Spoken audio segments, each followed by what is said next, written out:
Hi guys! Magandang hapon! Good afternoon everyone at mga ka-vibes. For today's video is I'm going to answer some questions for me.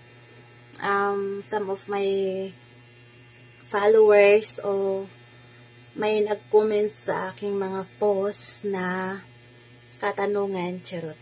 So guys, now I'm going to answer all your question while doing this video because today I'm planning to do my live, but I can't do my live yet because I still have problem of my system. So for now, I thinking to just make this video to answer those questions of you guys.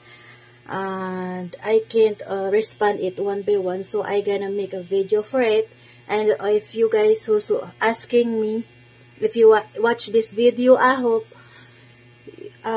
makaklear na yung mga katanungan mo at masagot ko yung mga katanungan mo or nyo, mga katanungan nyo. So here we are. Unang question dito is sino daw ang kasama ko sa bahay? So guys, for that question, by the way, thank you for that wonderful question, Tarot. So by the way guys, mga kasama ko kasi dito, minsan pumupunta yung mga chikiting, yung mga bata, pumupunta sila dito, yung pamangkin ko, saka yung little body ko, nandito sila minsan. At saka, for right now, hindi ko talaga masagot yung mga private katanungan yung iba kasi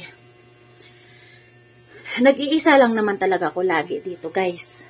May mga bisita lang ako minsan. Siyempre, tao din ako, may mga friend din ako, may mga bisita ako. Kaya, ayan, minsan may mga kasama din ako dito.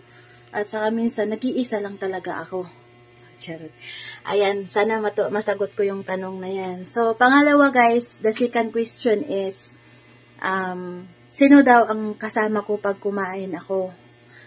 By the way guys, hindi ko kailangan ng kasama pag kumain ako kasi kaya kong kumain mag-isa. Kaya minsan may mga kaibigan lang din akong nag-aya sa akin pag kumain, yaya nila ako. Minsan nasama ako, kaya may kasama ako minsan. Pero matagal na panahon nang wala akong met sa mga kaibigan ko para kumain sa labas, kaya nag-iisa ako. At saka wala akong problema doon. Kasi sanay na ako guys. Sanay akong mag-isa kasi walang forever na gets nyo. At saka kung wala man akong kasamang kumain guys, hindi nyo na yun problema. Problema ko na yun. Eh bakit nyo pinoproblema kung sino kasama kong kumain? Kung may kasama ba ako o wala? Oo guys, wala namang problema magtanong. Minsan kasi, kahit sa mga video kong napakasimple, walang kwenta, natanong nyo pa rin kung sino pa rin yung kasama ko. Kung ano po yung nakita nyo sa video ko guys, ayun na yun. Wala na kayong ibang hahanapin pa kasi ayun lang yung nakikita nyo. At saka hindi naman palagi na i-explain ko yung mga ginagawa ko o sino kasama ko o anong ginagawa ko. Diba guys? May mga kanya-kanya tayong mga buhay guys. Alalahanin nyo yan. Tsaka, kahit papano, thank you pa din na napansin nyo yung aking post. Kasi yung post ko guys, kung pansinin nyo man o hindi, wala akong pake. Kung magko-comment man kayo o hindi, wala akong pake. Kung mag-follow man kayo o hindi, wala akong pake. Business ko yan. So, mind your own business din.